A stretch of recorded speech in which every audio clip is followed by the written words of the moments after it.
j'étais là quand, je pense, le ministre Naïté était ministre de la Jeunesse, quand Vincent Bolloré, ami du président Alpha Condé, à vous l'époque, savez, il ne s'en cachait pas.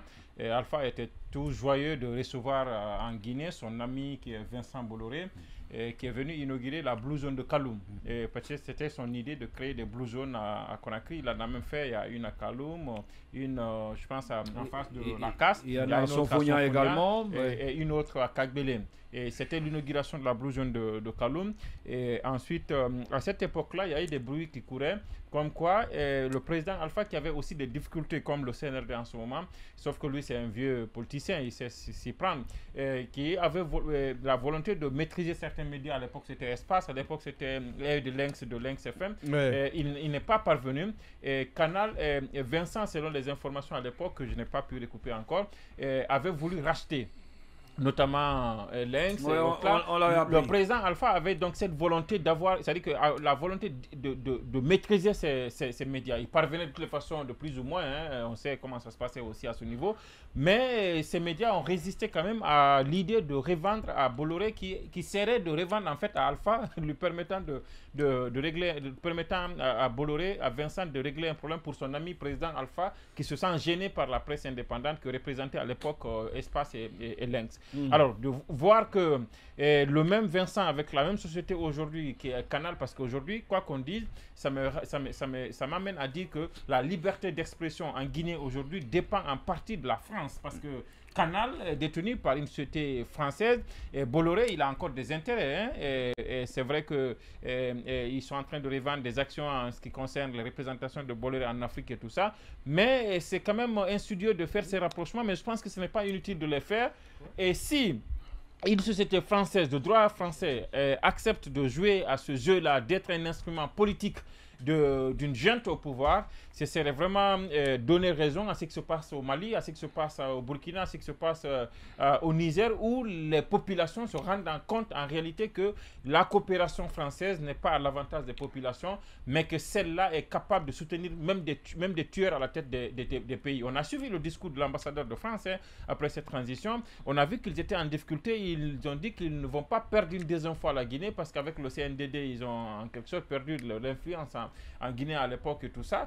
Vous vous souvenez de ce discours de Dadis qui disait que la Guinée n'est pas une sous-préfecture de la France. Et donc aujourd'hui, c'est le lieu aussi de poser le débat dans ces termes-là pour montrer qu'en réalité, ces rapports internationaux-là, cette relation avec la France, il faut qu'on l'interroge davantage, parce qu'une société française ne devrait pas se comporter comme ça, parce qu'il n'aurait jamais fait ça en France.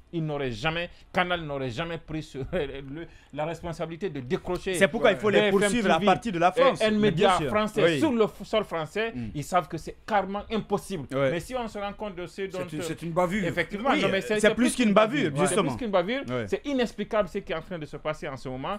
Et c'est inexplicable si...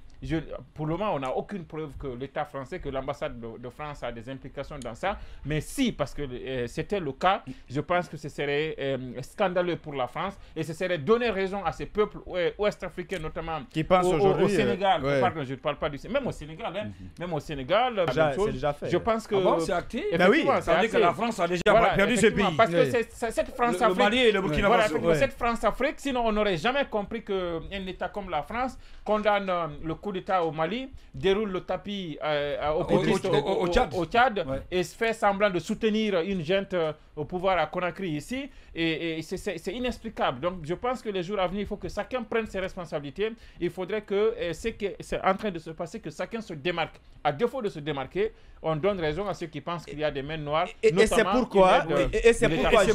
pourquoi justement cette plainte, en France, il faut la déposer, il faut poursuivre justement Canal depuis la France. Au-delà de ça, ce que nous pouvons faire, nous les civils, en tout cas si cette situation n'est pas réglée dans 24 heures ou dans 48 heures ou 72 heures, il serait important qu'on accepte bien évidemment de se désabonner de Canal, enfin une façon de prouver à Canal qu'à un moment donné, si Canal est prêt aujourd'hui à s'associer à ceux qui veulent bâillonner la presse, je pense qu'il ne méritera plus la confiance du peuple de Guinée, parce que le peuple aujourd'hui est résolument déterminé à lutter contre toute forme de bâillonnement de la presse. La démocratie, les acquis que nous avons, on va les préserver avec, peu importe le prix à payer, mais on fera tout notre possible pour que cet état d'esprit puisse exister dans notre pays. Et donc, on va demander à ce qu'on boude carrément Canal et qu'on aille vers d'autres distributeurs qui n'accepteront pas, par exemple, de jouer à ce jeu-là, qui, pour une question d'intérêt personnel, s'associent à ce qu'ils veulent bâillonner la liberté d'expression dans notre pays. Je pense que ces sociétés ne méritent pas notre confiance et il faut tout faire pour justement les arrêter dans leur élan. Est-ce que vous pensez que ces actions annoncées par les associations professionnelles de la presse puissent amener les autorités à réfléchir?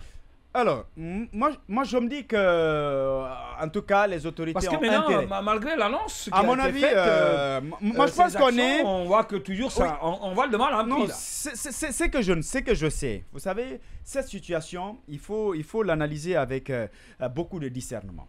En réalité, quels sont ceux qui encouragent ou qui sont favorables à cette démarche-là?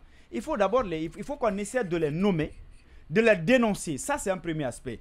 À travers les actions qu'on a annoncées, le colonel, parce que jusque-là, il y en a qui vous diront non, c'est pas lui, c'est son entourage, non, il ne va pas donner de tel ordre, il est ceci, il est cela.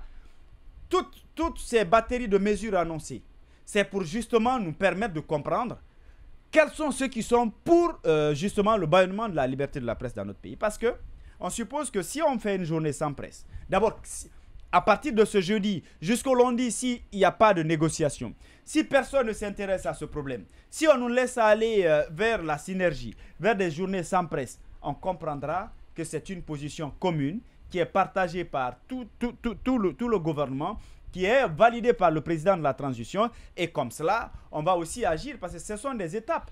Ce sont les étapes. Ce sont et des il y aura étapes. On ne va pas quand même se laisser faire. Peut-être que ça va être difficile. Oui. Peut-être qu'il comprendra que ce qu'il est en train de faire, en réalité, ne plaide pas en sa faveur. Oui. Que la presse n'est pas son adversaire, mais plutôt ces médias qui doivent l'aider à justement mieux gouverner, à mieux comprendre ce qui se passe dans le pays, et que lui-même, avec les engagements qu'il a eu à prendre lors des différentes rencontres avec les hommes de médias, il doit les respecter. Il doit quand même se rendre à l'évidence que quand on prend ces engagements, eh bien, le respect des droits, la liberté d'expression, c'est mentionné. Lettre, ce qui nous amène à parler du troisième